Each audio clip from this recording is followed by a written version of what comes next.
What is up, you guys? Teller checking in for UFC London.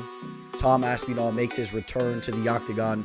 It's been pretty much exactly 1 year since the last time we saw Tom Aspinall inside the octagon. And remember now, we only saw him in there for about 15 seconds before that horrific injury took place against Curtis Blades in a main event spot in his home country, in the O2 Arena, the same arena that he'll be fighting in this upcoming weekend.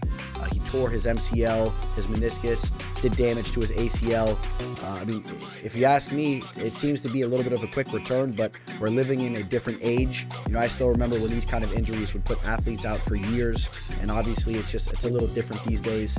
Tom Aspinall still holding the number 5 ranking in the UFC. He's taken on Marcin, Tybura, the number 10 ranked heavyweight fighter in the division, and a fighter that has really came around as of recently. We've always known Tybura is a solid fighter, but 37 years old, I would say that he's probably the best version of himself, even though he's getting up there. You guys know the heavyweight division's a little bit different as far as age goes. A lot of these fighters mature in their late 30s, so very excited to see how Tom Aspinall performs in this spot here.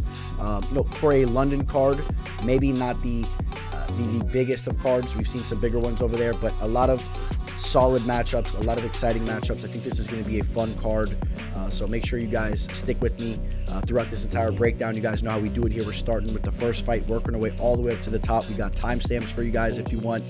We did a recap of UFC Vegas 77. It's here on the channel. We will continue to do those recaps. Thank you guys for the feedback. I have chose to do them with a separate video format. Hopefully you guys like those there. So we'll be recapping every card. We'll have the recap of UFC London coming to you after the event takes place. I'm glad to say it was another profitable event last weekend. We hit our 2 plays. We profit roughly 5 units, and you guys can go check that out if you want to know more about how my night went there. And if you guys can, real quick, before we jump into this first fight, please like this video. Again, I don't know how I could say it, right? Just please like this video, because I know it just goes in one ear, not the other for a lot of you guys, but it means a lot to me, man. I really mean that. I'm trying to get this channel to continue to grow here. So again, if we hit that 500 like mark, I will give you guys a free play. I will put up upload a free video for a free play there. So if you guys want that, make sure you hit that like button. Last time we came up a little short. I believe we hit right around that 450 mark on the like video or something on that one card that we did that for. I'm willing to do it again. Let's hit that 500 mark. I guess I'll leave you guys with that, and let's jump into this first fight. Welcome to the show. This is the MMA fortune teller. Yeah.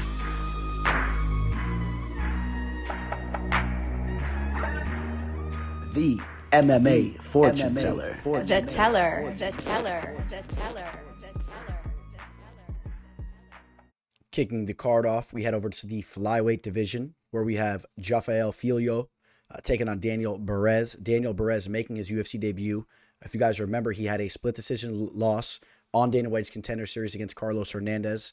A very closely contested matchup. He showed that he was tough. He was pushing late in that fight, but did fall a little short there. Jafel Filho, he had the big knockout on Dana White's Contender Series, and he already had an opportunity to perform inside the octagon. Unfortunately enough for him, he got matched up with one of the top prospects in the game in Makhmud. I thought that he had a decent showing in that fight. He hung in there until he eventually was submitted. I believe he was submitted in the 3rd round, but that fight did take place for a while, and he showcased a little bit of what he's about. He's a well-rounded fighter. When you rewatch the tape on that fight, you definitely see there was a little bit of energy from him in that fight where he felt just kind of fortunate to be in the octagon, and he kind of understood that he was going to lose that fight, and he just kind of wanted to show a little bit of himself. But I didn't feel that he had the winning mindset going into that fight. I expect him to be a little bit more confident and a little bit more comfortable here, taking on a much lesser fighter, being the fact that now that he's already fought in the octagon as well. So I do think that we see a confident version of him here. He's a decent striker, definitely has some submission skills as well. He's very comfortable down on the mat. And then his opponent, Daniel Barez, again, we talked about the fact that he came up short in that fight against Hernandez. In that fight, he definitely showcased that he's a tough fighter. He will continue to march forward, and he'll look to land. But I felt that he's a fighter that's really he's a little slow. He's kind of tripping over his own shoelaces at times. He's a little bit plotty, if you know what I'm saying. He doesn't really have that snap and that zest to him, especially compared to what we're used to seeing in this division. But he is a tough fighter, and he will continuously march forward.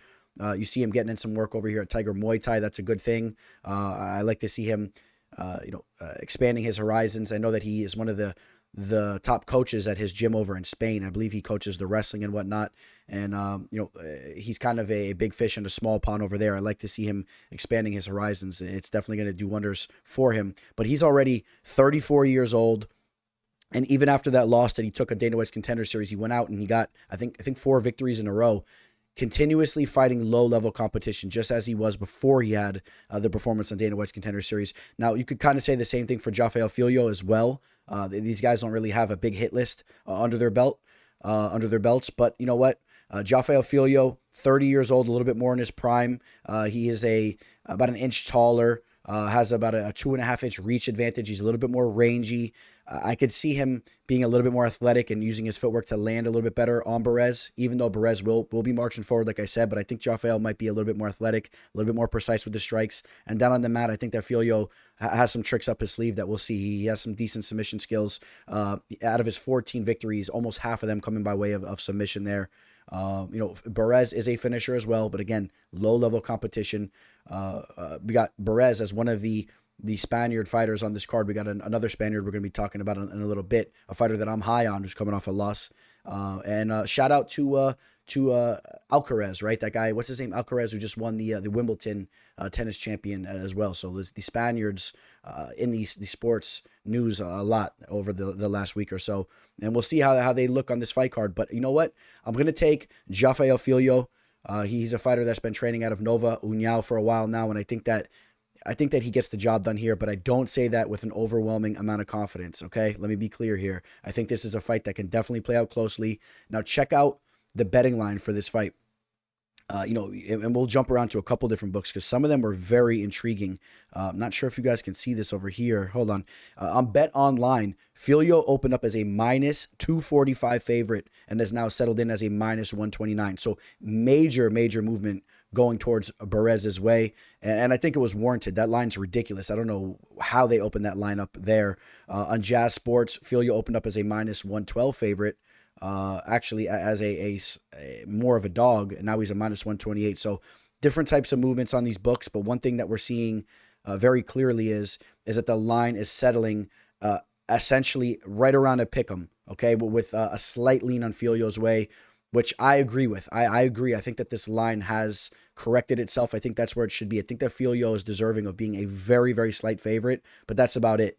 Okay, you shouldn't be extremely confident that he's going to go out here and get the job done, but there's definitely some factors that favor him. I will take him to win maybe a split decision. I'll take him to win a closely contested fight. I think he lands a little bit more efficiently, a little bit more accurately, with a little bit more pop on his shots. Barez will be marching forward, but he'll look a little slow and plotty in there, like I said, and I'll take Filho to get the job done here. Over to the women's strawweight division, Bruna Brasil looks to step back into the octagon after having a very disappointing UFC debut where she was finished by Denise Gomes. She'll be welcoming Shauna Bannon, who's looking to make her UFC debut, fighting out of Ireland. She's 5-0, not really a hit list under her belt, fighting lower level opponents, but a tough chick. You could pull up some tape on her on YouTube and whatnot. She is a fighter that's really looking to call her shot, right? I mean, you see the title of this post that she put out. It's my time, Dana White. Listen to the end, boss. I mean, this is a girl that's very hungry to carve a name out for herself in the octagon. She kind of lets it be known she's a single mama. She has that all over her Instagram. She's trying to feed the family and make a name for herself. So you can't hate on her for that. She's definitely tough. She's definitely a fighter that brings the fight. I expect her to be marching forward and to be pushing the pace on Bruna Brasil this upcoming weekend, and that could be a little bit of a problem for Bruna. I don't feel that Bruna likes to be pressured at all. She likes more of a slow-paced fight. But now the one thing I will say, even though I think that Shauna will be pushing the pace on her, her striking is not really that overwhelming, and I think that over time we'll see this fight start to slow down a little bit, as both fighters start to breathe a little bit heavily. And, if I'm cutting to the chase, I do believe that Bruna Brasil is the more polished striker. I know that she didn't showcase that in her UFC debut, but she certainly showcased it on the Dana White's Contender Series fight that she fought in, where she had a nasty head kick KO. But again, she does get overwhelmed at times. If you pressure her, she kind of freezes up. She kind of gets a little bit flat-footed, and you can get her back up to the cage, and you could land on her, as we saw when Denise Gomes did. But also, I think it's worth taking into consideration that Denise Gomes just had another huge victory as she just knocked out Jeregi. She had that finish over Yasmin Jeregi, who people are very high on as well. So I think that Denise Gomes may have just really proved to have turned herself into a very solid fighter. She was very young. She had a good performance on Dana White's Contender Series, but I think that she might have a promising career in front of her. I think that Bruna Brasil still has potential to accomplish some things in the octagon. Definitely starts this weekend, though. If she goes out there and freezes up again and Shauna lands some big shots and hurts her, that's not going to be a good look for her. Who knows if she even gets another opportunity. But I will say that I think that these girls fight extensively on the feet. I think both fighters will be welcoming that striking type of match. And I think that Shauna will be pressuring early on, but her power and her striking doesn't really scare me too much. And I think that although she might have some success early on in this fight, I think eventually the pace will slow down. And I think that the technical skills of Bruna will start to showcase themselves. And if Shauna tries to push this fight down to the mat, I think that Bruna does have some jiu-jitsu skills as well, so she may surprise there. Shauna will have almost a 4-inch reach advantage, right around 3.5 reach advantage there, even though she's an inch shorter. I will take Bruna Brasil. I'll take Bruna for a rebound here. I think that she'll land some skillful and accurate strikes as this fight goes into the second and third rounds. But be wary, because Shauna is a tough cookie, and if her cardio holds up, she might just be in Bruna's face for 15 minutes and take a decision victory there. I kind of favor this fight going to a decision, unless maybe Bruna could land a nasty head kick late in this fight once again. Let's take a look at this betting line here. Bruna Brasil opened as a -136 over at my bookie. She's now a -142, so some slight action coming in on her there. Let's take a look at BetUS.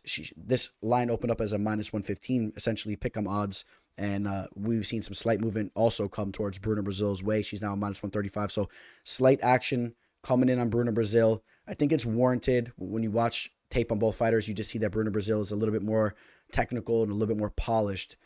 But she also does freeze up like a deer in the headlights. And then on the other hand, Shauna Bannon is a fighter that might be a little bit more of a bull, more of a tough cookie. You know what I'm saying? A scrapper. So it should be a fun fight. And I would like to see Shauna show up and get the job done. I would love to see Ireland represented in women's mixed martial arts in the octagon. We don't really have a great representation of that. I don't know if Shauna's that girl. We'll see. Give me Bruna Brasil to get the job done, though. Kind of taking over this fight late. We got the very tough Chris Duncan representing Scotland here on the fight card. One of two Scottish fighters. Of course, we have Paul Craig fighting later on the main card. Paul Craig, the Bear Jew.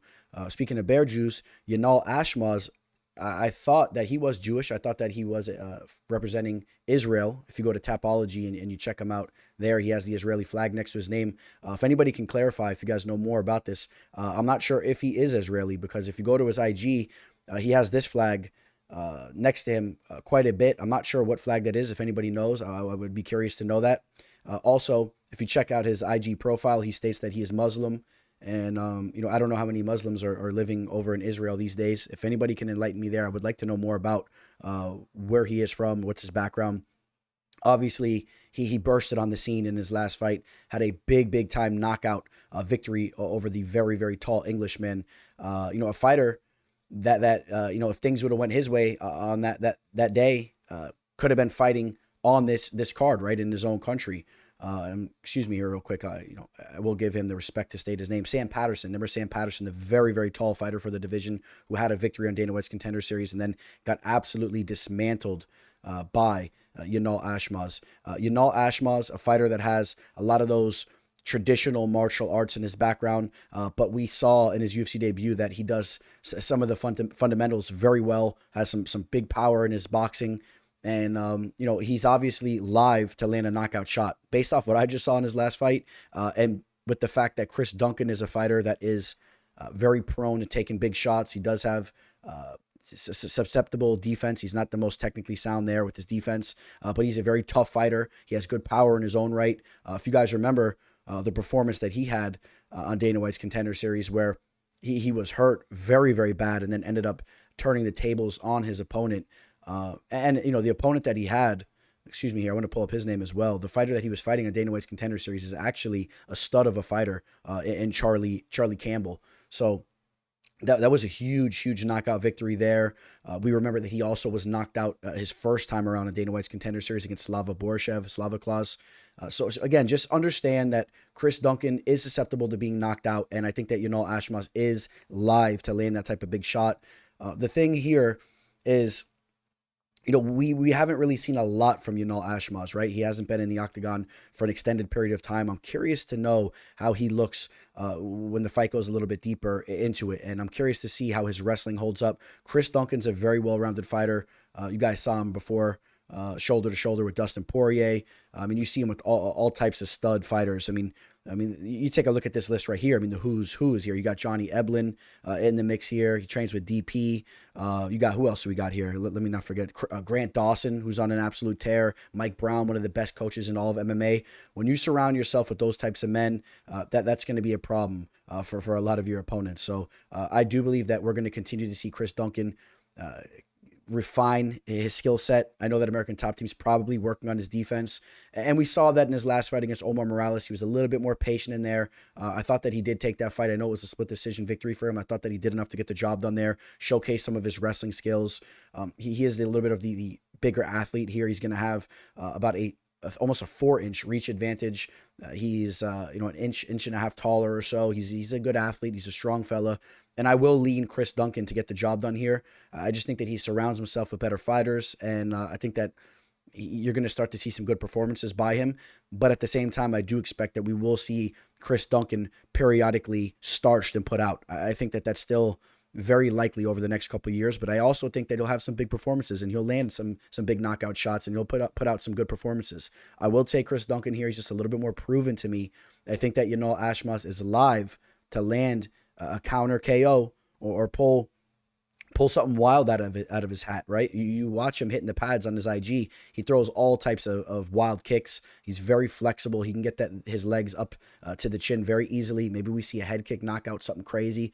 It's a fight game. Anything could happen in there. But I do feel more comfortable siding with Chris Duncan, and especially where this line is. I think that it's a line that's very close. No matter what book you're looking at, this line is close all the way around. Chris Duncan opened as a -107 on my bookies, now -131. Slight action coming in on his way. I think that's based on the fact that he's a little bit more of a proven fighter. He's training at a very established gym at American Top Team in Coconut Creek, and I think that that's some of the factors why you're seeing that. Opened as a -115 on Jazz Sports, now roughly a -137. And I think that's what I think you'll see him settle in right around a -135 to a -140. It's not a crazy line. I think that it's a pretty accurate line. I don't have a problem with taking Duncan at a line like that, but if it starts to get a little bit out of whack, -160, 165, I think you're taking a little bit too much of a risk with the chance that he gets hit with the counter shot. And there's a lot of unknowns with Yanal Ashmouz. So good fight. I'm excited for it. Give me Chris Duncan to get the job done.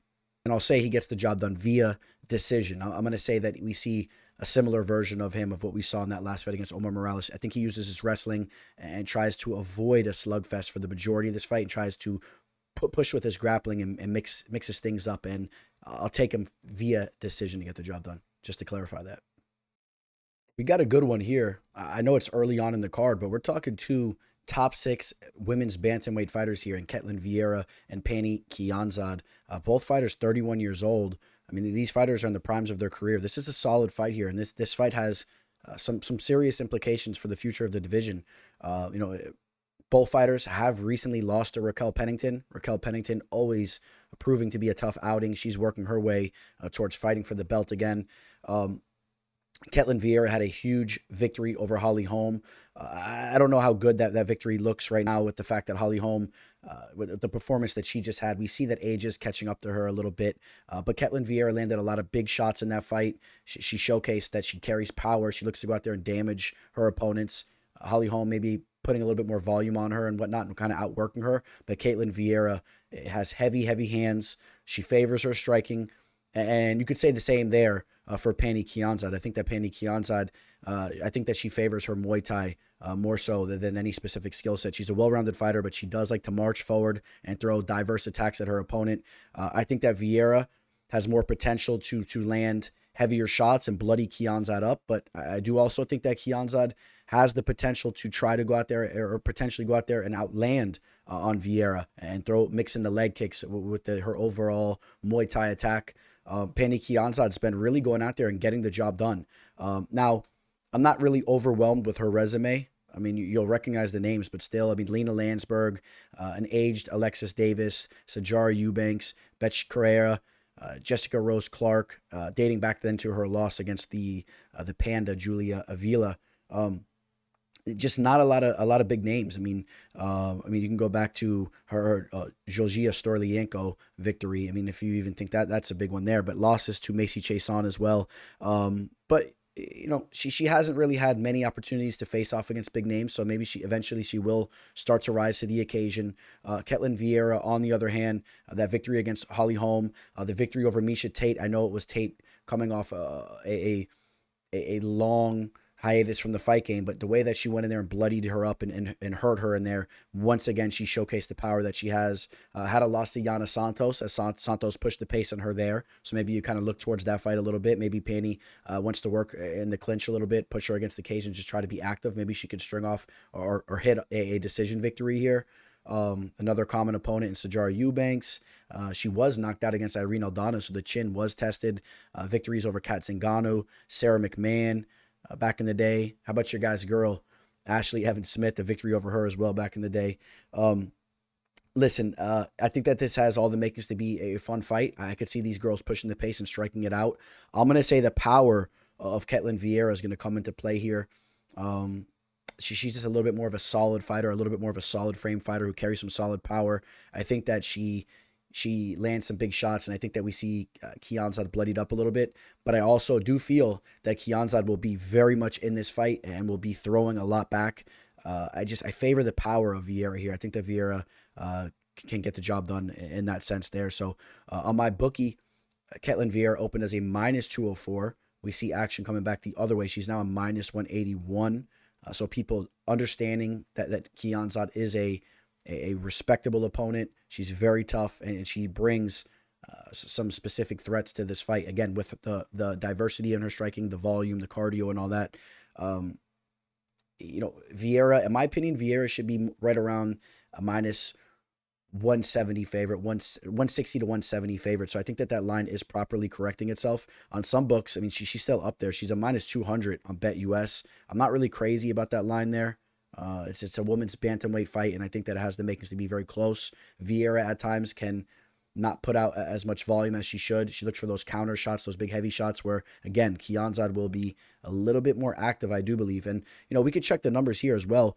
You know, throughout their UFC careers, which we have substantial fights to go on, Kianzad landing 5.32 strikes per minute, while Vieira only landing 3.24. All right, so Kianzad has showcased to be the more active fighter in there. Well, she's also absorbing just about the same. I mean, Kianzad absorbing very slightly less compared to Vieira, but basically the same there. So you keep an eye on that. It's the volume versus the power. I'll go with the power, and I expect to see some blood on Kianzad's face. And you know what?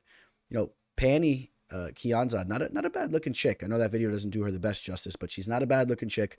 Has a little bit of a bigger nose, and that might be a target for Vieira, so you be careful there. And but she's a fighter that I want to see more of. I like this chick here, and she's been tough, right? Dating back to the Ultimate Fighter back in the day and all that. So it's a good fight.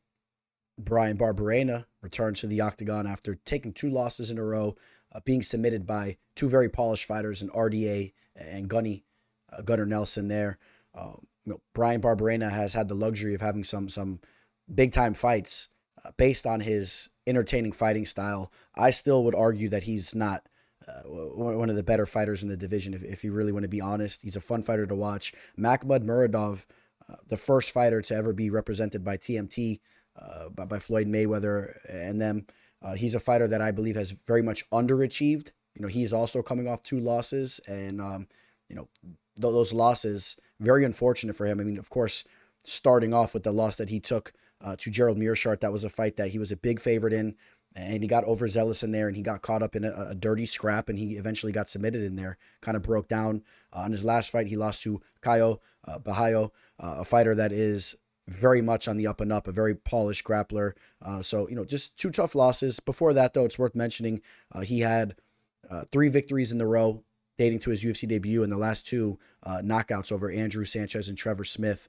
So I still believe that he's a very well-rounded and polished fighter, and needs to work on his cardio, his pacing, his fighter IQ, but he is a dangerous fighter, and he is a fighter that goes out there and looks to starch his opponent. If you take a look at his victories, a very overwhelming amount of them have come by way of knockout, and he loves to go out there and get that type of finish, and that could be a little bit of a problem here against a guy in Bryan Barberena who's extremely durable and tough. I think that you're better off taking the more cerebral route and being patient in there and working him, but eventually mixing in some takedowns, maybe trying to set up a submission. Maybe easier said than done. Bryan Barberena has some wrestling skills. He has some decent takedown defense. But make no mistake, Makhmud Muradov is the better fighter here. He's the better athlete. If he fights a smart fight here, this shouldn't be a problem for him. If he goes in there and looks to make this a brawl like we've seen him do before, Bryan Barberena might look to go out there and really have some solid success. I mean, obviously that's what he's looking to do, but he may have that success. You guys know what I'm saying. Bryan Barberena, a very tough dude. Maybe Barberena can catch him with a counter and shake things up. Maybe we see Makhmud Muradov starting to breathe heavy as the fight goes on, and we see a counter shot landed. But all in all, I gotta lean Makhmud Muradov. I mean, I love Barberena's style with the overalls and whatnot. Reminds me of my old boy Brandon from down the street. Chucking along down the street with mud all over his Jordans. The beard growing long. His uncle swung by the house and was cutting up his hair. I mean, I know exactly who Bryan Barberena is. I grew up with him right down the street. Just a different version of him. Very tough dude. Always willing to get in a little scrap in the front of the neighborhood, fighting over, fighting over beers and whatnot. You go to the local corner store. We clean out the corner store, fill up the backpack full of beers, and then you're fighting with your friends over who gets what beer and whatnot. I know who Barberena is, but I think he's taken the L here. I got to side with Makhmud Muradov. Let's go take a look at the betting line. He's a minus 294 right now in my bookie, opened as a minus 270. So even opening up as an extensive favorite right from the get-go.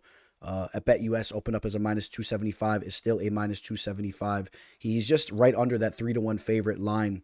Opened up as a minus 260 on Bovada.lv. You guys know that's my favorite sports book. If you're looking to sign up, hit me up. He's now a minus 275 there. So slight action coming his way. I expect Muradov to probably settle in right around a minus 310 favorite for this fight. I think that's where it will settle. People will see him at the weigh-ins. They'll see that he's in great shape, and they'll understand that he is the better fighter, the more technical fighter. If he fights a smart fight, it's his fight. Do you trust him to do that, though? Do you want to pay 3-1 odds and trust him to do that? I think you'll be okay if you do mix him in a parlay. I think you'll be okay there. Barberena, 34 years old, coming off some tough outings there, and just is continuously refusing to touch the weights and whatnot. And it looks like he's picking up Keystone Lights still. I told you, he's probably still scrapping at the front of the neighborhood with his boys for who gets what beer and whatnot. So I don't know. Give me the athlete here and Muradov. Michael Parkin making his UFC debut in his home country of England, coming off a finish on Dana White's Contender Series. He's taking on Jamal Pogues, a fighter that had a victory on Dana White's Contender Series as well, but has already started to get some W's under his belt in the octagon, at least in his last fight, right? In his UFC debut, he went out there, pulled off the decision against Josh Parisian. I think that Josh Parisian is a similar fighter to Michael Parkin in some senses, but I would actually even argue that Michael Parkin is less proven on the feet. I have not been impressed with anything that I've seen from him as far as his striking goes. He's very, very slow defensively, and I think that Pogues will have plenty of opportunity to jab and land on him. Now Jamal is a fighter that's not really going in there to just finish his opponent. This isn't a guy that has that killer instinct. He has no problem going in there and taking a decision. And in fact, I will favor him to win a decision here against Michael Parkin. But I'm going to cut this simple for you guys. I won't go on too much about this fight. Michael Parkin is a big boy. He's a very big boy. He weighs in just under the max. In his last fight, he weighed in at right around 260. And don't get me wrong, Jamal Pogues is a big dude as well, but Michael Parkin really likes to push the pace with the grappling. He's not the most technically sound with his wrestling, but he will continuously go for those takedown attempts. And, if he catches Jamal slipping at one point in time and he gets on top of him, he's going to be hard to get off of him. All right. And Michael Parkin does have some submission skills, and he has some finishing abilities as well. If he gets on top of him, maybe he can finish via ground and pound. This is a striking versus grappling type of affair, if you ask me.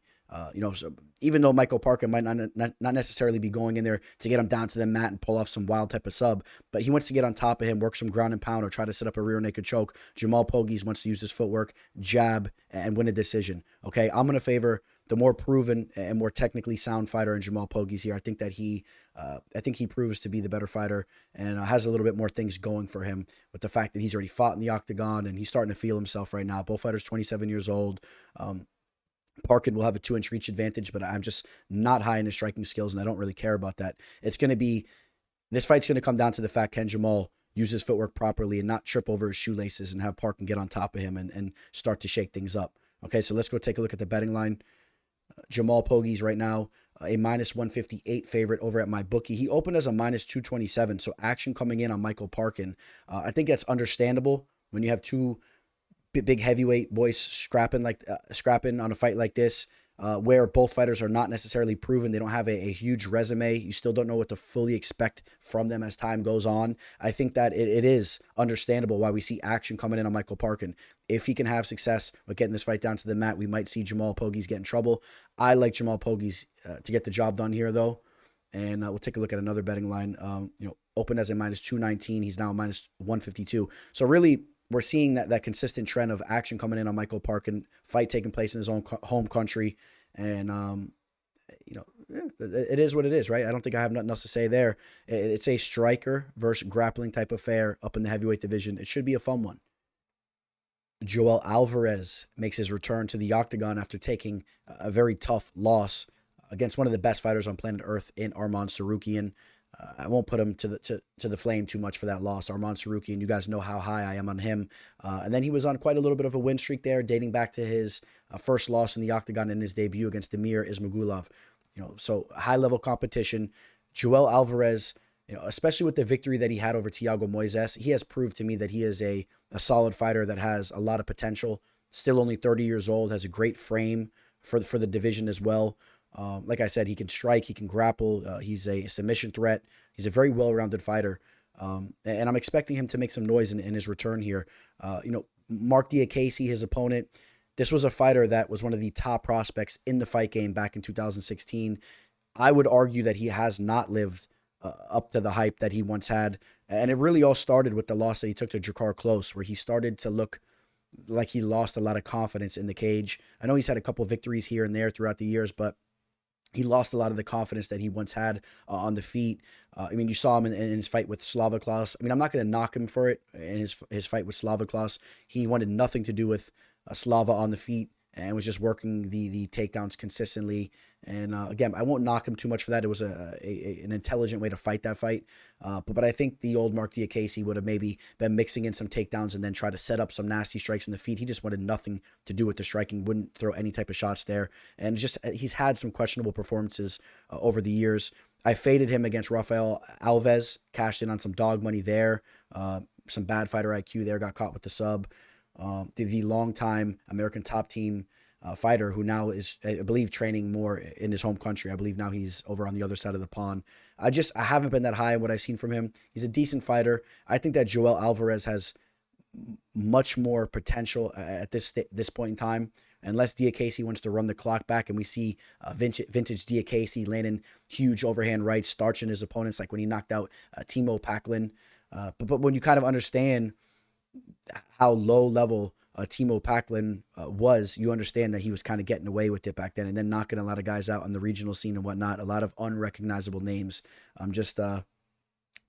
maybe I'm being a little bit hard on Diakiese, but I think that Joel Alvarez has a much brighter future moving forward. He's still only 30 years old. And again, shout out to the Spaniards making a lot of noise in the sports world right now. We talked about Carlos Alcaraz, who just won Wimbledon. Of course, Ilia Topuria, the Spanish-Georgian fighter.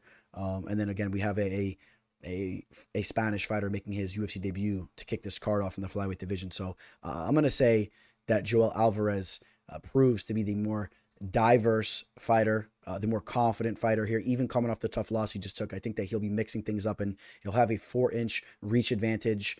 He's 4 inches taller, and this isn't a fight where Diakiese can try to just exploit a weakness and just try to grapple Joel Alvarez because he doesn't want to strike with him on the feet. Joel Alvarez, if you force the takedown against Joel Alvarez, he will look to submit you. We're talking about a fighter that has almost half of his victories via submission. Okay, Joel Alvarez is not a joke, and I also like the fact that he took that loss to Arman Sarukian.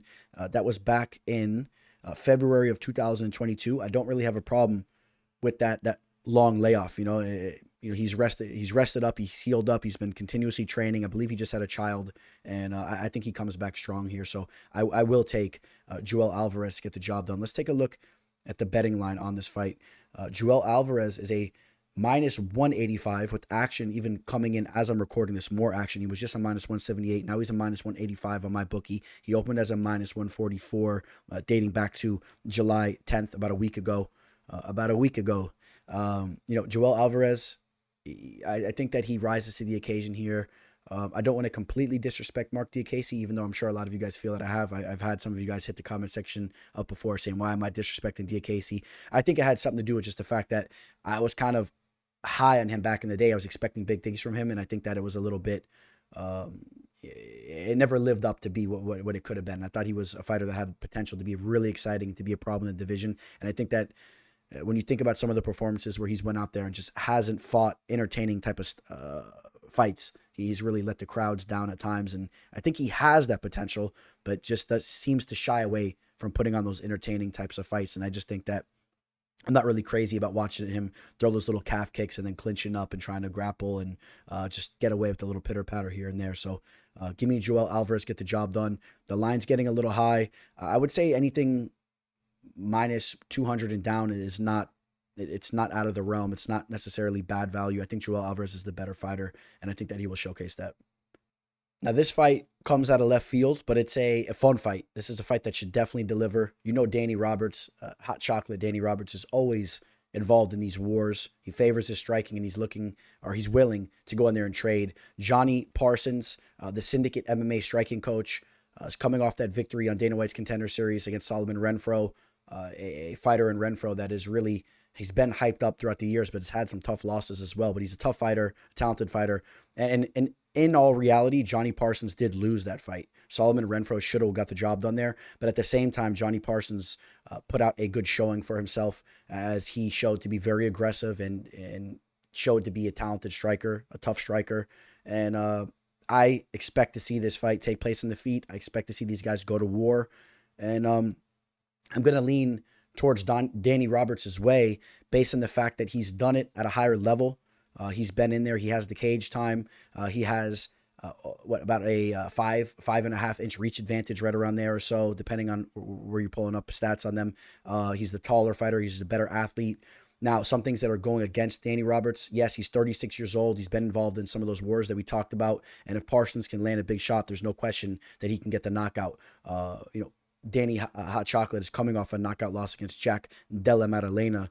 Again, I'll sit here and I'll tell you, Jack Della Maddalena is one of the nastiest strikers in the game right now. I know some of you guys were trying to go in on him after his last fight, and I thought that he took rounds 2 and 3. I won't go on too much about that. I had a post over there on Twitter and Instagram, but Jack Della Maddalena is a nasty striker, so no real shame getting knocked out there.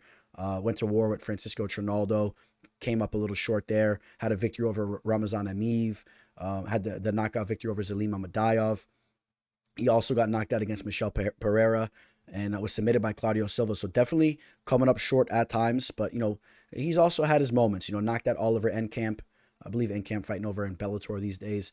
Had the victory over David Zawada, the submission fighter. Knocked out Bobby Nash.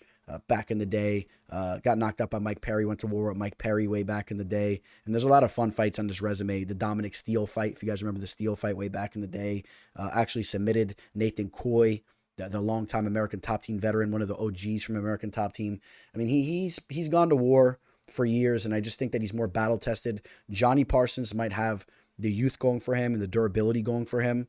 He's only been knocked out once in his career. Danny Roberts knocked out 4 times, but also has more fights. And give me Danny Roberts here. I think that Roberts will just be a little bit more rangy, more athletic. And if he fights a smart fight and avoids that big shot, this should be his fight here, in my opinion. And I don't know if he gets that finish, even though I think they'll go to war. Johnny Parsons is damn tough, but I think that Danny Roberts can definitely land on him. I'll say that much.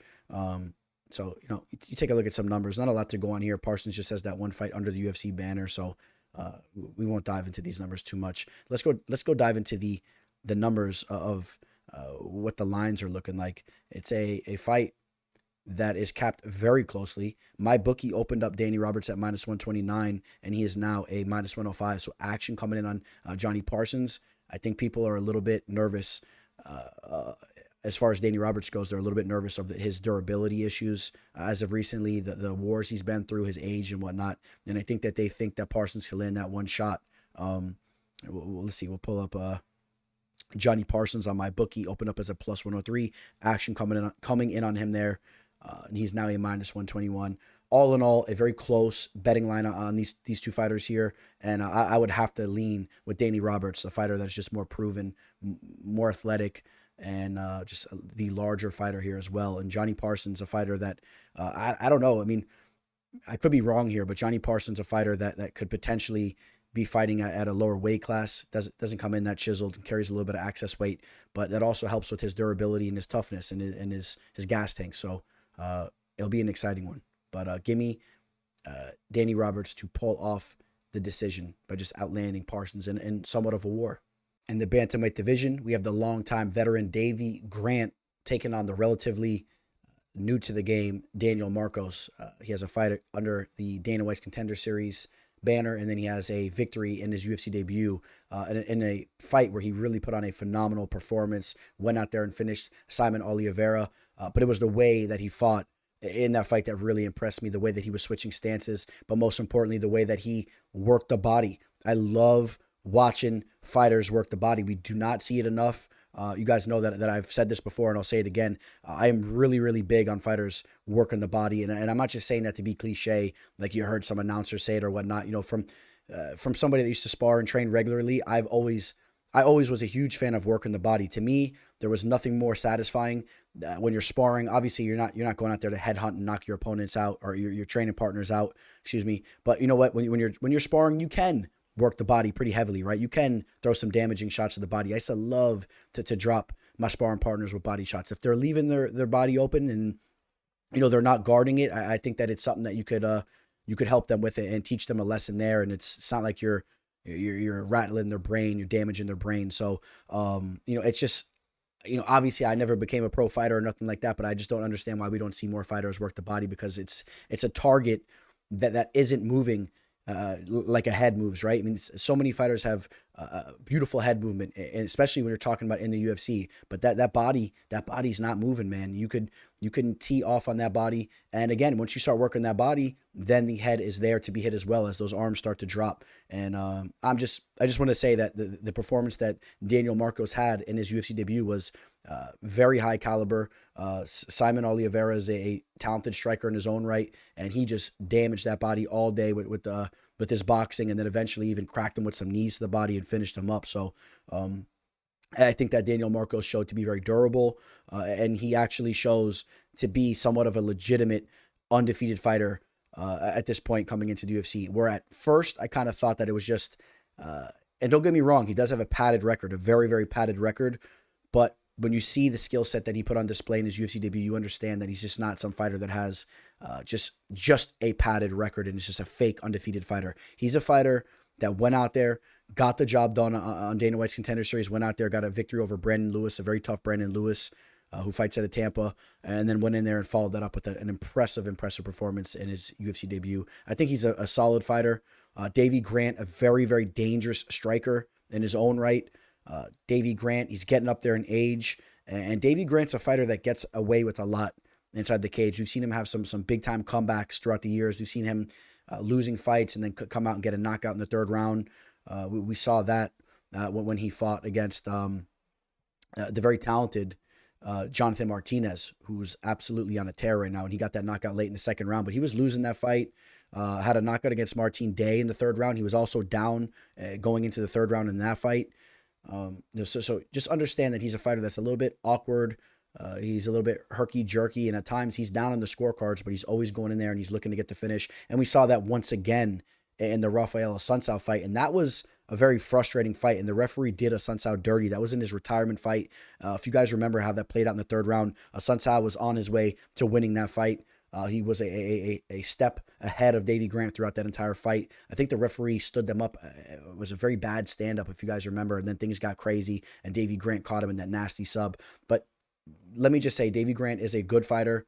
He's a fighter that is proven, and he's a dangerous guy, and I think this has the makings to be a very fun fight. But I'm going to go with the younger, fresher fighter here in Daniel Marcos, a fighter that I think has the very real potential to just be a step ahead as they go tit for tat. And he's also a fighter that has finishing ability as well. And obviously, he's undefeated. So up until this point, he has shown to be very tough. I mean, you take a look at the losses there. There's no knockout losses. There's no sub losses.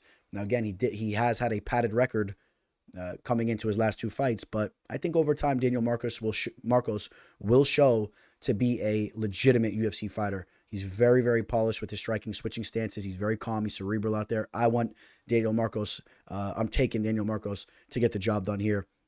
And, you take a look, identical reaches, Marcos an inch shorter, nothing really too crazy going on there. And we will go slide over to the betting line. And you will see that Daniel Marcos is a minus 140 currently on my bookie. Opened as a minus 126, so action coming in on him. And let's go take a look at, excuse me here, let's go take a look at Bet US. He opened up as a minus 125. Action actually went the opposite way, and then it came back down. So interesting there. And we'll take a look at one more book. Let's take a look at, what's this, Bovada.lv. He opened up as a minus 125, and he is now, at one point in time, he crept to a minus 120, slightly went the other way, and now he's a minus 140.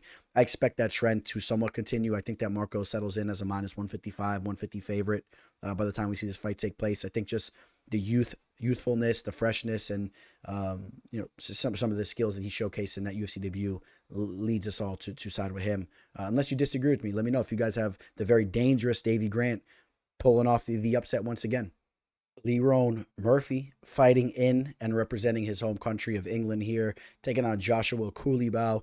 Coulibaly has been on a little bit of a tear as of recently, coming off a big-time performance in his last fight where he had that submission victory over Melsik Bagdasaryan, who once again showcased he is a very, very talented fighter. The way he snatched Melsik's back up in that second round was quite impressive.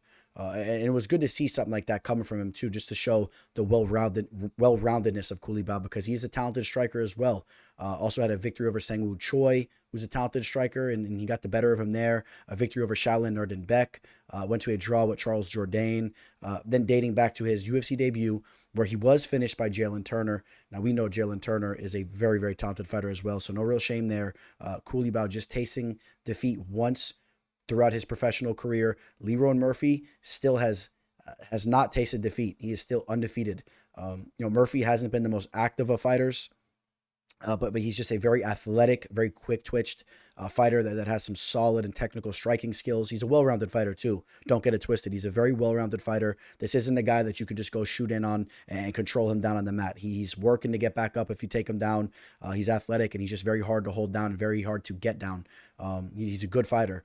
Now, that being said, I felt that he lost his last fight. And I think the vast majority of us did feel that. If you go to the media scorecards, the vast majority did have the young Brazilian and Gabriel Santos winning that fight. And Gabriel Santos has had a very tough start to the beginning of his UFC career, as he got the bad end of the stick with that decision, and then almost had the knockout and was winning his last fight before being finished late in that fight as well. And then had his opponent just so, is this a word? Cringily. When it's something's cringeworthy, he so cringily started pulling out the Israel Adesanya arrows and shot him up. So Gabriel Santos, man, I'm hoping that he gets some redemption in his next fight. But back to Lerone Murphy. Had a knockout over the aged Makhmud Americani, decision victory over Douglas Silva de Andrade, knocked out Ricardo Ramos. That was a big victory for him there. And then, of course, in his UFC debut, really showed up and showed that he was a legitimate fighter against Zabara Tukigov, which Tukigov was the big favorite there. And Lerone Murphy showcased that he's a legitimate fighter. He's still only 31 years old. I think he has a lot more to give. 13 pro fights. He's 31 years old. He's a fresh fighter. This is a great matchup here. This is truly a great matchup. The thing with Joshua Coulibaly that I like, I have a feeling that he may be a little bit of the better grappler. I think that he'll intertwine the submission skills. Maybe he tries to snatch up a back in this fight. I think that give him a little bit of an edge there. On the feet, I think that Lerone Murphy is the more technical striker, but Coulibaly is a little bit unorthodox. He's a little bit wild, and he's fast with his striking, and I could see him landing an unorthodox strike and hurting Murphy there. I think that this is a very closely contested match, but something's just telling me right now Coulibaly is starting to feel himself, and he's going out there and he's expecting to get the job done, and that's exactly what he's doing. So I am going to be taking Coulibaly to get the job done here. I'm going to be taking the underdog and Joshua Coulibaly. I've been impressed with what I've been seeing from him, and I think that his time is now where he's going to start making some noise. He opened up as a plus 126 on my book. He's now plus 124.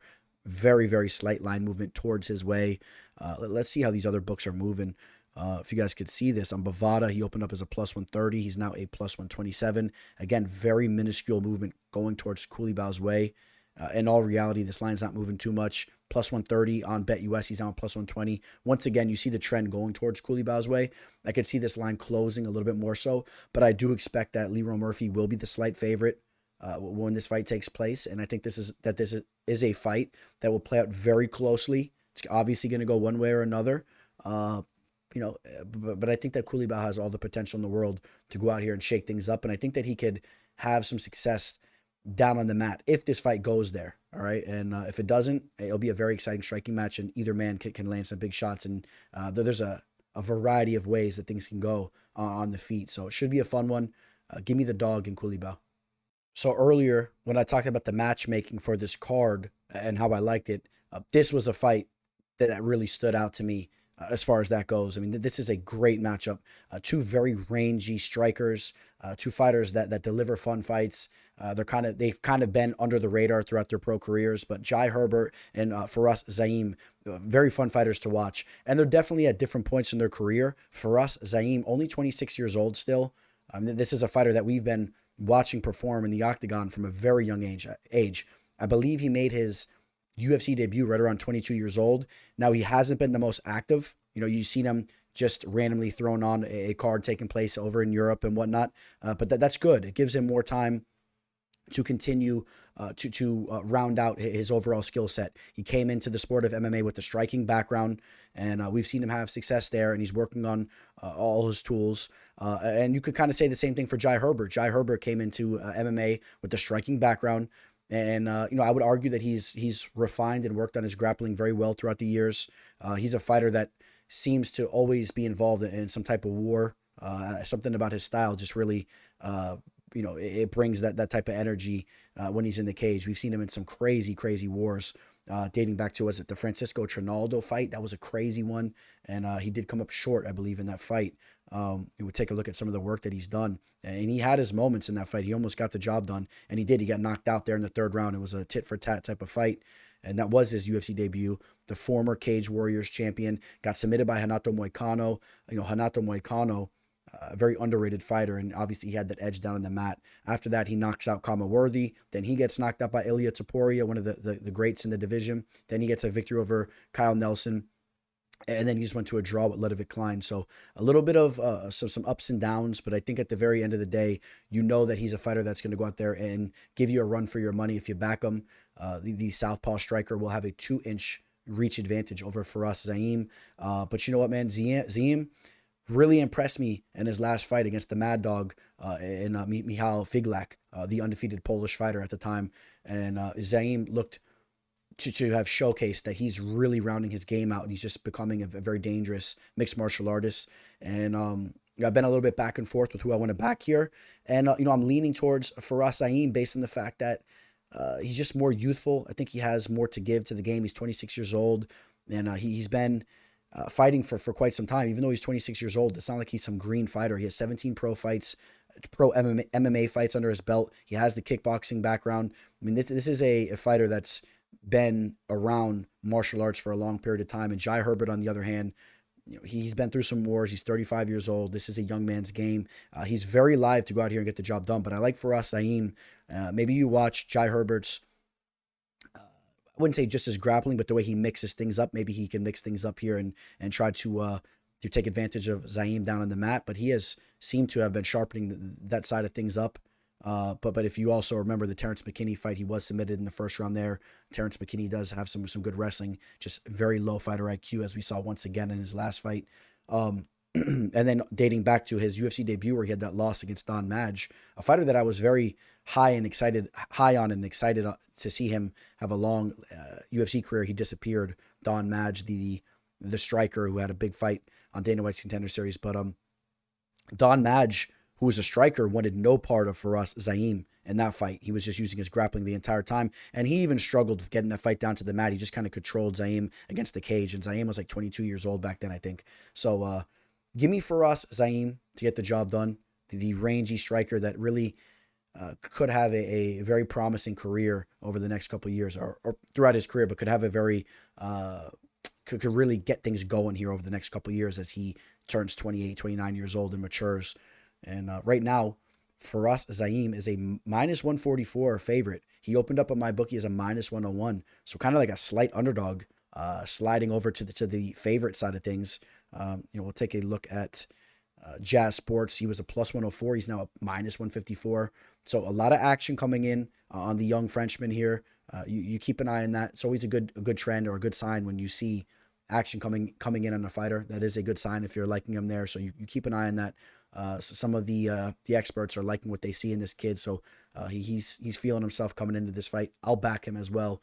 Give me the young Frenchman to get the job done over Jai Herbert in his own country. We talked about the matchmaking in that last fight. Well, I'm going to mention it again here because this fight is awesome.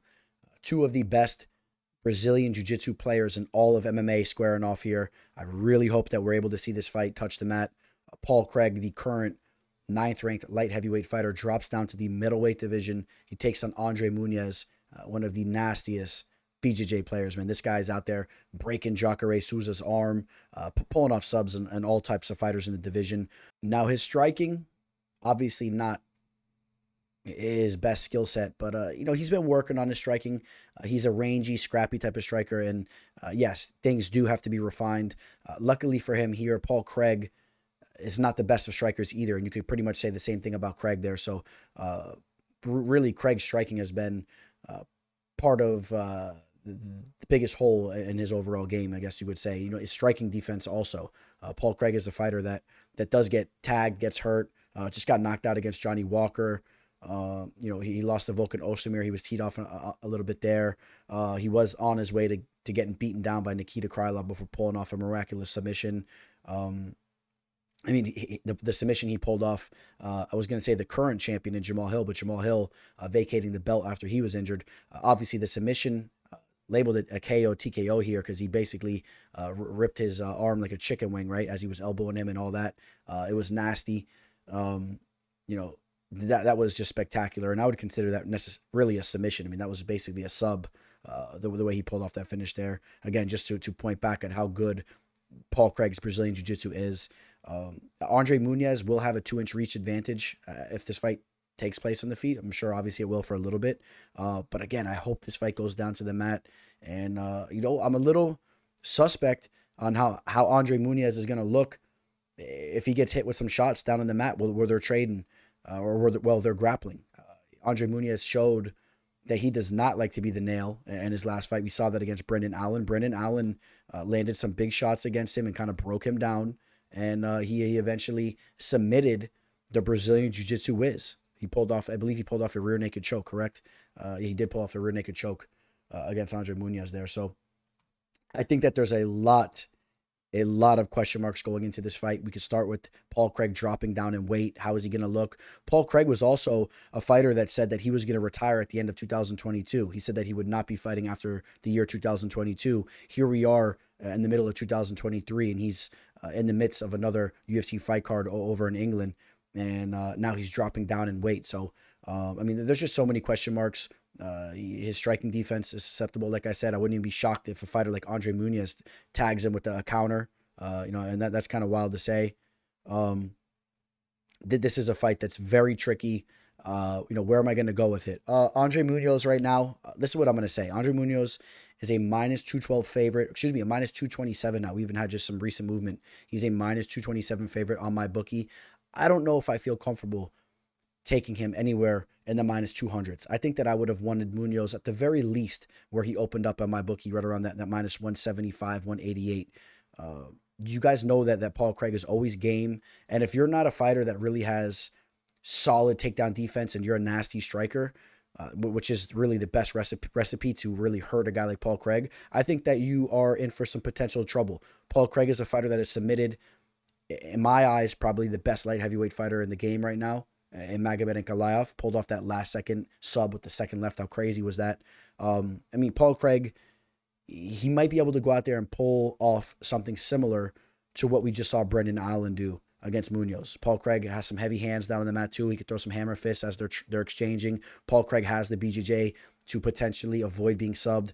That being said, Munoz's submission skills are very nasty, and I am going to side with Muniz here. I think that Muniz can potentially avoid getting caught in something by Paul Craig, and he comes into this fight motivated. I'll say that as well after how he just looked and how he broke down against Brendan Allen. So I will side with Muniz. I'm not crazy about the line. I'll say there's more value on Paul Craig's betting line for sure. And I'm edging Muniz to get the job done here, but I'm not crazy about any of these betting lines I see. I think the value's on Paul Craig. In the featherweight division, we got Nathaniel Wood fighting in his home country here. The crowd will definitely be behind him as he takes on the Californian, the American, and Andre Fili, the longtime Team Alpha Male product, who's still only 33 years old. We've been watching Fili fight for a very long time. He got into the UFC very young. He still has more to give, in my opinion. And Nathaniel Wood, obviously 29 years old. I mean, he still has a bright future ahead of him, too, as he looks to become the best version of himself. Nathaniel Wood, he's really got things going as of recently. He's had his ups and downs, but he's coming off a big victory. I think you can argue he's coming off the biggest victory of his career against Charles Jourdain. Charles Jourdain does a lot of things similarly to Andre Fili also, so that's a good sign for him there. But you also note that Andre Fili has a victory over Charles Jourdain, but two rangy strikers, two explosive strikers there. Had a victory over Charles Rosa before that. I'm not really too high on Rosa. He lost to Casey Kenny before that, then had a victory over John Castaneda, a fighter that I feel is very overrated or has been overrated throughout the years. And let's not forget when he was knocked out by John Dodson as well. So we talked about those ups and downs. Wood is a fighter that really likes to control you down on the mat. I think that his strength is his grappling, and I think that that's what he will rely on going into this fight. I think he wants to get a hold of Fili and try to control him down on the mat, maybe try to set up a sub or just kind of slow the pace of this fight down. I'm not really too sure that he's going to want to go in there and trade with Fili in a scrappy type of fight because Fili has thrived in those positions before. Obviously he has the long frame. He's a diverse striker. I want to mention one of the better performances that we've seen from Andre Fili was not that long ago against Daniel Pineda. This was in 2021, just 2 years ago. It was a no contest due to an eye poke or something like that. I believe it was an eye poke. But make no mistake, Andre Fili went in there and absolutely was teeing off on Pineda. His striking was looking so diverse and just so refined at the time. It was the best version we've seen from him. He was looking good in the Brito fight before getting caught, but we all know that Brito is an absolute sledgehammer. He can knock anybody out. So he made one defensive mistake. He got caught, and I don't think that Wood is the same type of threat there on the feet.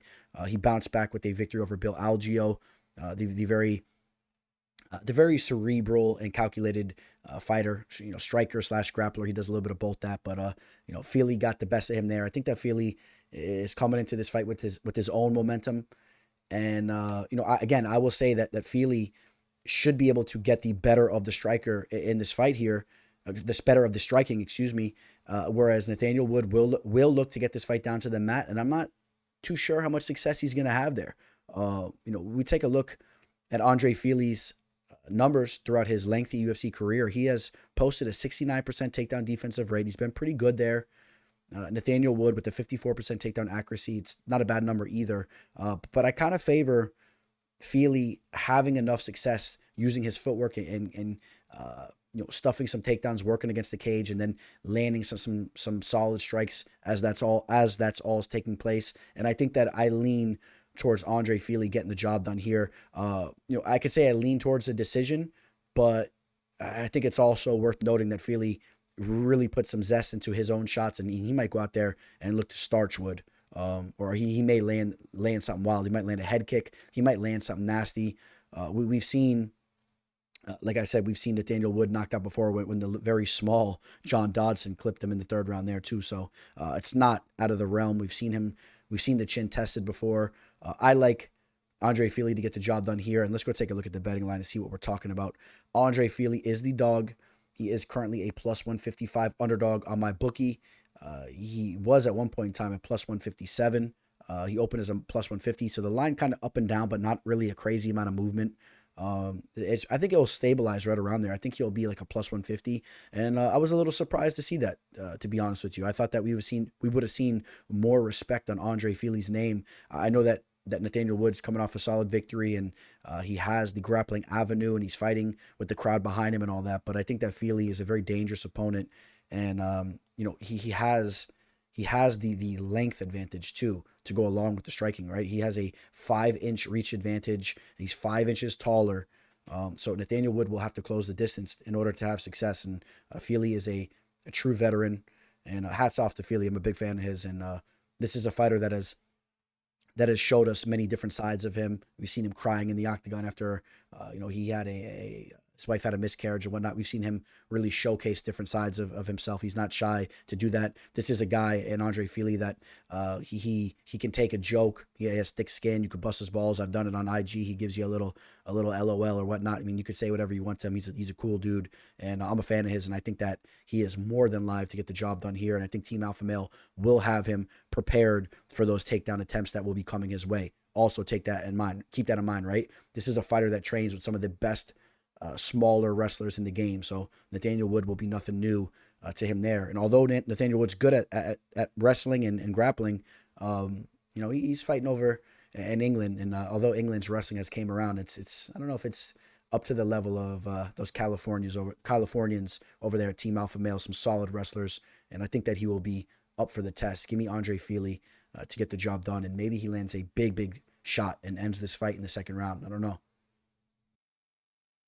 In the women's flyweight division, Molly McCann, pretty much a staple of English MMA right now. I mean, you got to throw her on the main card. There's just no question about it. The crowd goes crazy for her. And you know what? It's cool to watch a fighter in women's mixed martial arts, in this weight class that has that fight-ending ability with her striking. It's obviously fun to watch. We've seen her go out there and deliver. She's gone out there and has had big time knockout victories. We saw her just go out there and finish Hannah Goldie. She finished Luana Carolina over there. I mean, she has a track record of rising to the occasion. Now she did just lose. She did just lose to Erin Blanchfield. Erin Blanchfield, you guys know the deal with Erin Blanchfield. She might be the uncrowned king of her division here. So time will tell with that. But Blanchfield's grappling is really, really high caliber. And we know that Molly McCann has had issues with her grappling and her takedown defense, right? So that's nothing new. If you remember, I think it was her UFC debut, Jillian Robertson made quick work of her with her grappling. But you also need to understand that Molly McCann knows that is the one part of her game that's lacking. So she's continuously working on that. And just because she came up short against a girl like Erin Blanchfield, that's not really a surprise. When you talk about a fighter in Blanchfield that's so high level, you're not going to catch up to that level just over a couple of years. But you definitely could refine your takedown defense and your grappling enough to go out there and really stifle a girl like Joshua Stoliarenko. Excuse me here with the name. She has a wild name. For some reason, it's a tongue twister to me. Joshua Stoliarenko. All right. This is a fighter that is hanging from a thread as far as her UFC career goes. She just got finished by Chelsea Chandler. Chelsea Chandler just lost this past weekend, but I think that she showed she's a tough fighter. Stoliarenko had the submission over Jessica Rose Clark, who's not been looking good as of recently. Before that, losses to Alexis Davis, Julia Avila, Yana Santos. Really just has not had a lot of success in the octagon. She's a submission first type of fighter, a BJJ first type of fighter. So if she's going to have success here, she has to get this fight down to the mat and try to sub Molly McCann. I think that Molly McCann will use her footwork and make her pay as she tries to enter. And I see Molly McCann landing some big shots here. I pretty much favor that she'll actually get the finish before it's all said and done. She'll have 15 minutes to work, and I think that she's going to land some big shots. She has a lot of power, and I think, like I said, she'll be up to the test to stuff those takedowns and make her pay. So, yeah, I got Molly McCann to get the job done here. The crowd will be going crazy. She is a minus 270 right now in my bookie. Now, she opened up as a minus 416. That's a little bit of a ridiculous line on a women's flyweight matchup like this, especially when she struggles at times with her grappling and her takedown defense and she's facing off against a grappler, right? I mean, if Stoliarenko goes out there and has some success with getting this fight down to the mat, obviously this could be a very rough night for Molly McCann. So, I don't know who's touching that minus 416 line. I think a bunch of degenerates are, but you want to talk about this line creeping down to the low 200s, and maybe you're talking about a potential parlay piece or something like that. So, you keep an eye on that line there. On Bet Online right now, I know you guys can't see this, but it opened up at minus 400, and she's now minus 205 there. I think if you can grab this line anywhere around a flat minus 200, a 2-1, favorite line on Molly McCann, I think you're doing something good there. Even a 219 line is not a bad line, but be wary if you're touching this at minus 300, 280, 290. Be a little wary there. This is women's mixed martial arts with the fighter that struggles with her ground game, fighting against a grappler. Oh, what's up, guys? I didn't see you there. I'm scrolling on Bovada.lv, and I'm looking to lock up some fat plays for this upcoming weekend. I have a feeling this is going to be a really good weekend. There's definitely some spots to make money. If you guys are looking to work with me, I do offer a free betting package for this weekend. If you sign up to Bovada.lv through my referral link, you also get an added bonus to your newly made account. So what are you waiting for? Reach out to me, whether it's through email, IG, or Twitter. It's all scrolling below. It really is a great sportsbook. But if you're not looking to sign up for a new sportsbook and you just want to work with me for my official plays, reach out to me. All right, here we go. We got the main event matchup taking place in the heavyweight division. We got Tom Aspinall taking on Marcin Tybura. Tom Aspinall, this is a fighter. I would say that he is one of the most intriguing heavyweight prospects that we've ever seen work their way into the octagon. When you think about the size and athleticism that he possesses, the well-roundedness, the striking ability mixed in with the grappling skills, the submission skills that he has, there's no question that he is one of the most intriguing prospects that we've ever seen work their way into the UFC. He's now a top 5 ranked heavyweight fighter. Now that injury kept him out of the cage there for just about a year now, exactly a year. And if it wasn't for that injury, I'll be quick to say that. It's kind of an irresponsible thing for me to say because we didn't get to see the fight take place. It's not fair to Curtis Blades. If he didn't get injured in that fight, I think that we would have saw something very similarly to what we saw in the Sergey Pavlovich versus Curtis Blades fight. I think that Tom Aspinall would have found his accurate shots and he would have hurt Curtis Blades as that fight would have went on. Curtis Blades, I'm very high on him. He's a great fighter, but I just think that he's susceptible to being tagged, and Tom Aspinall is a sharpshooter, and he would have set up a finish at some point in time throughout that fight. So very disappointing we didn't get to see that fight fully take place. But I'm just hoping that Tom Aspinall healed up properly and that he gets to showcase what he's about here against a very proven veteran in Marcin Tybura, who's had a lot of success as of recently. But I want you guys to take a look into some of the recent success that Tybura has been having because I think it'll give you a better idea of what he's been doing. He just had a victory over Blagoy Ivanov and Alexander Romanov. Both those fighters just faced off, and there's no question that Ivanov is way past his prime. He's so sluggish and old out there. I don't really put too much merit into that victory. Alexander Romanov came into that last fight looking heavier than ever. He's very unprofessional, and although he was able to sneak off a victory, I just think it was a matchup of two fighters that are not high level. Blagoy's old. He's past his prime, and Alexander Romanov, it just has some major fight IQ issues, some major mental issues, and some things going on there. So I really don't hold too much merit into those two victories. He lost to Alexander Volkov, which you guys know I'm very high in Volkov. Before that, he had a victory against Walt Harris and Greg Hardy, and then Ben Rothwell, and then Maxim Grishin. Let me tell you about these fights here. Walt Harris just got popped for a drug test, right? That's why he didn't fight on this last card, right? He got popped. He was taking some performance enhancing drugs. That's what it seems like. All right. Walt Harris is very old, and he went out there and he broke him down. Walt Harris constantly breaks down in fights. He almost gets his knockout, and then he breaks down and he loses. Greg Hardy. Do I need to really tell you guys about Greg Hardy? Do you guys know about Greg Hardy? Do you need me to do that? Greg Hardy, a complete flake. He's getting knocked out over in these small-time little boxing matches. He flaked out, okay? Who knows if he even threw that fight on purpose. Ben Rothwell is a beast, but he was ready to part ways with MMA. He wanted to go over to the BKFC scene, and he's been having some success there. But, Maxim Grishin, not too high on him. The big victory he has is Sergey Spivak. That was back in 2020, in the beginning of 2020. It's a long time ago. Tom Aspinall, the movement that he possesses, I think that he's going to be able to just kind of run circles around Marcin Tybura. Tybura is a very plotty fighter. He has good striking. He's flexible. He can throw a head kick up there and whatnot. He can box with you. He's tough, decent cardio. Tom Aspinall should be better anywhere this fight goes. In fact, the only way I see Tom Aspinall losing this fight is if his body gives out on him, if the knee gets re-injured. Maybe it wasn't fully healed up. That's the way I see him losing this fight. Otherwise, I'm telling you, Tom Aspinall is going to be the superior fighter all day in this spot here. He will be lightning fast, way faster than Tybura. He'll land big shots on the feet. If he gets this fight down to the mat, he'll rip a Kimura. He'll rip a choke on him. I mean, it's like you're watching a fighter moving at the speed of a middleweight, but has that heavyweight size, which is just it's so awesome to watch. I was telling you guys, Tom Aspinall could have potentially have been the champion for a long time now. I wanted to see him face off with fighters like Cyril Gane, which we still could see, but I wanted to see him face off with Francis Ngannou. We never got to see that. We never will, most likely. I really would have loved to have seen that, and I think that, I'm telling you guys, I think that Tom Aspinall would have shown to be superior over Francis Ngannou. His grappling is better. He's a better conditioned fighter, and I still remember how bad Cyril Gane and Francis Ngannou's grappling looked in that championship fight. You guys, a lot of you guys didn't catch on to that. I'm sorry. A lot of you guys gave me a hard time for pointing out how low level that grappling was.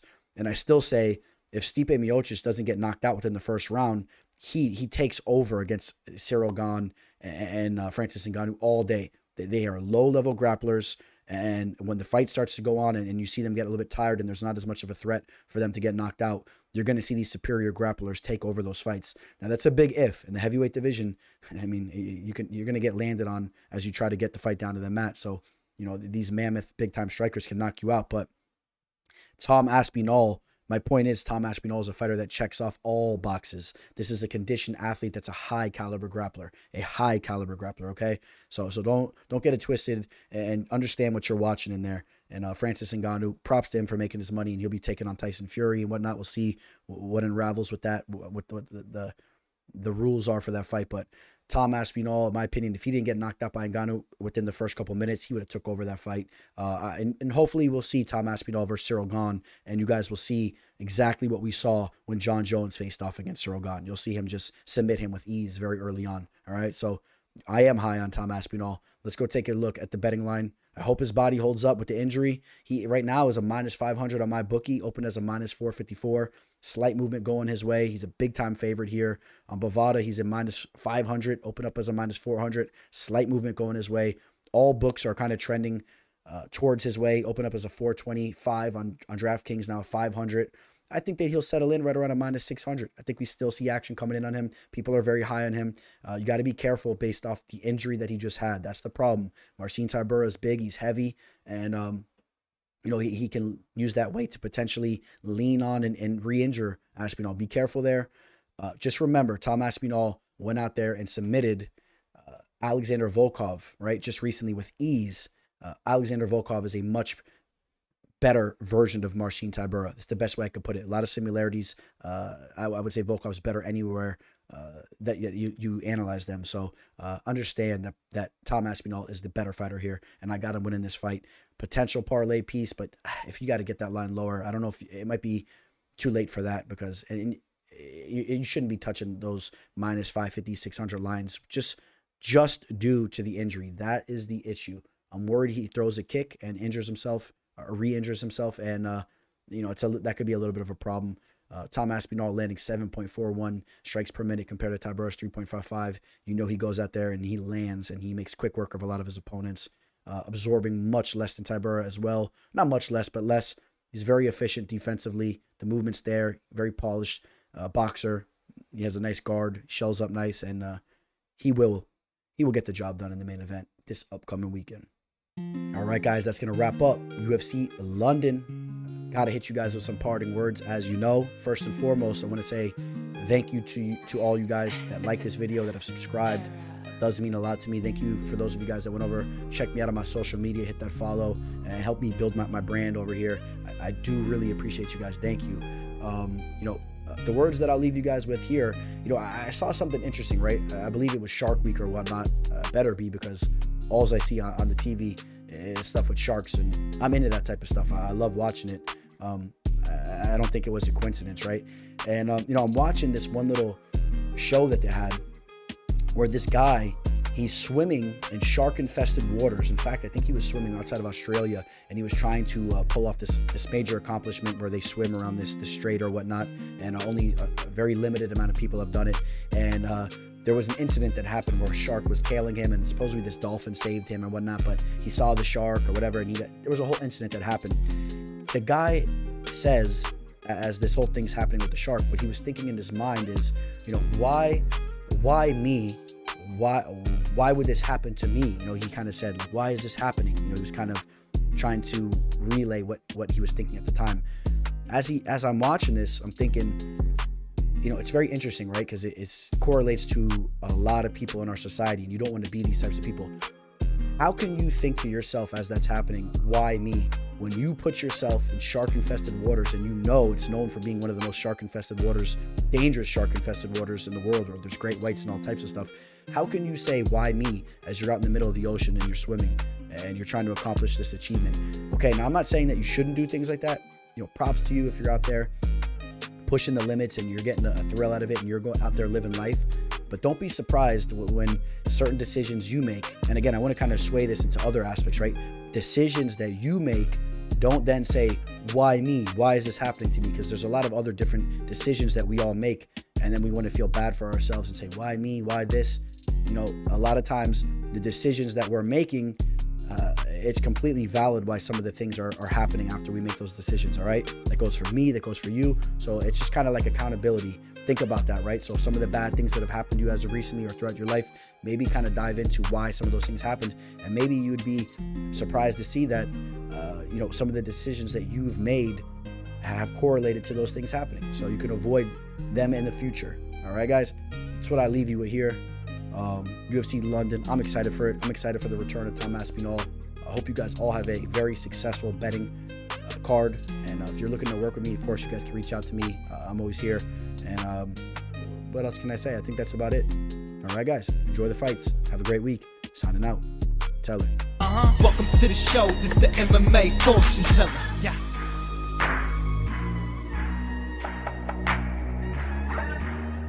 The MMA fortune teller.